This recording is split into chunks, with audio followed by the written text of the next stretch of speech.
Yeah, listen up, everybody. Alex Jones is coming on Nick Fuentes saying that Netanyahu, or whatever this NWO version that has been weaponized against the U.S., is going to be, what is it? We've had endless social media posts about Disneyland or Disney World. One of the Disney locations was going to be targeted as the next 9/11 or terrorist attack. They're gonna fly a plane or crash something or blow something up or drop a bomb or implant a bomb or stage a bomb, or some catastrophic event's going to happen, involving children at a Disney World or land or a Disney function. Right?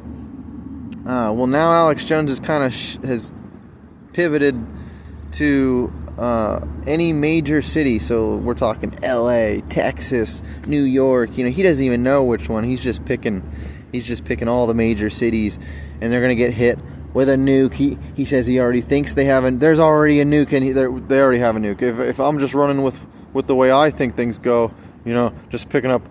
This is what I would do if everything they've done is going the way they've done it. The next move that I would be making if I was them would just be to, nuke some major city, right? He was right about 9/11, right? Yeah, man, he was right about 9/11, so you got to take Alex Jones seriously on this one. Well, get this. Turns out, not only is there theories that say the original Alex Jones was sacrificed, and that now we have some fallen angel masquerading as Alex Jones, who's already played characters before. And then not only is Alex Jones not technically not actually Alex Jones, so like to sit there and believe, his pattern recognition brought us the 9/11 prediction, months before it occurred, right? So you're supposed to have that in your head, like, oh, this guy, secretly he's right about everything, like the atrazine or whatever in the water, turning the frogs gay. He's right about that. He's right about 9/11. Well, turns out somebody else broke the seal on 9/11 first, and we're not actually sure if Alex Jones was the first to let the cat out of the bag before the cat was technically out of the bag. It was all over. Like, if you lived in New York, you should have known. You should have had an idea. Only stupid people would have been getting jobs at the World Trade Center. Like, only dumb foreigners, new immigrants, whoever was just hot on the scene and stupid enough to just take whatever hot opportunity, was being shoveled their way. If you were there long enough to talk to a real New Yorker, then you should have had the idea that those Twin Towers were coming down, and that all you needed to do was just steer clear of basically getting hired. Anything that would involve future delegations at the World Trade Center, as long as you just avoided that, you would have essentially been fine as a rent-paying, tax-paying New Yorker, living down the street from the World Trade Center. You could have been really close to the damage and had a routine that kept you perfectly outside of the whole mess. That is how all this stuff is. They stage these messes hoping that you are close enough to get wrapped up in it. And it's one of these things, like, you can literally just stick to your guns and you could be the next door neighbor, like the direct, like, I'm not talking like across the street, I'm talking like the knock on the wall next door neighbor to this event.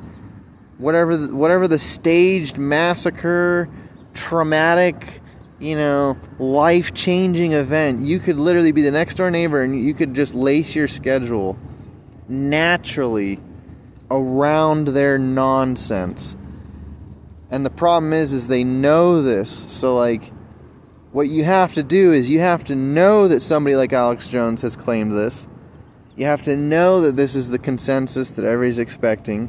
And you have to know to just stick to your guns and to just maintain your schedule.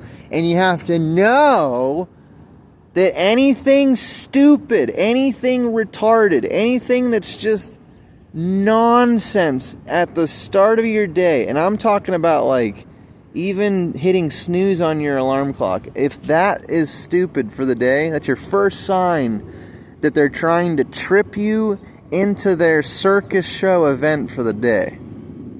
There's all you need to know if that there's some kind of CERN Mandela effect event for the day, some kind of government wear a specific color day. Ooh, you're gonna go outside and there's gonna be certain people wearing yellow and certain people wearing blue and then certain people not wearing any particular color, and then there's gonna be some people wearing camouflage.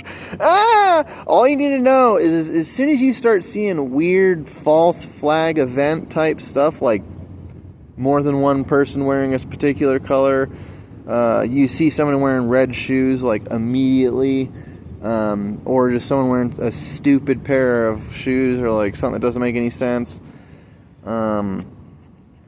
You already know, right? Like if you just have this tight little schedule, that they don't want you to have that. First off, they don't want you living close enough to your job in order to have a schedule that you can manage to the point that I'm talking about right now.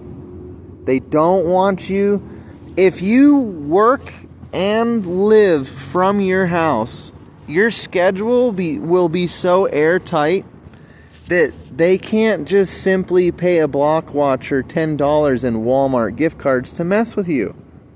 And that is basically the extent of the security system that I'm trying to build, and it's essentially the only security that you need in order to defend and defeat this whole entire thing is if you can just set it up to where they can't just kick somebody a Walmart gift card and then all of a sudden your day takes a completely separate course. That is how you actually live your own life. If you can't do that, I don't care how much money you have, you are not living your own life. If they're letting you have money, it's because they're letting you have money because you're not utilizing the money. So like, if you have money and you're comfortable, but you don't exactly feel like you have control over your life, it's because you don't. Because you are literally, you're feeding whatever's allowing you to have that money. You know, you're not actually deciding to have the money to do what you want to do with the money. It's like you've got some pet iguana that you made an Instagram for, but now you're a slave to this iguana.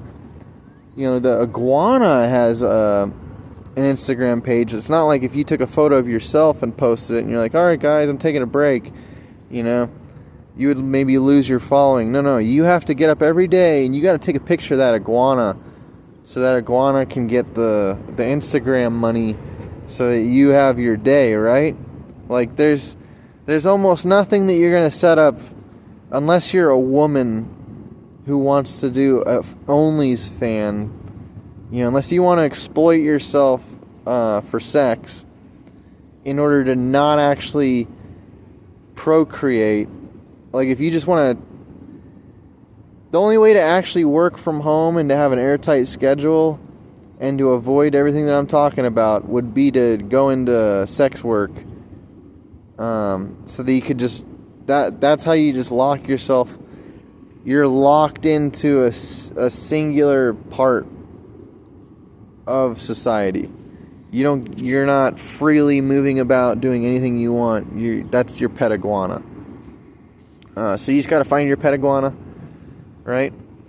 But you're not allowed to find a way to take care of a pet iguana from your house like super easily. It's weird. They're, like I'm saying, if they're letting you have money, it's because you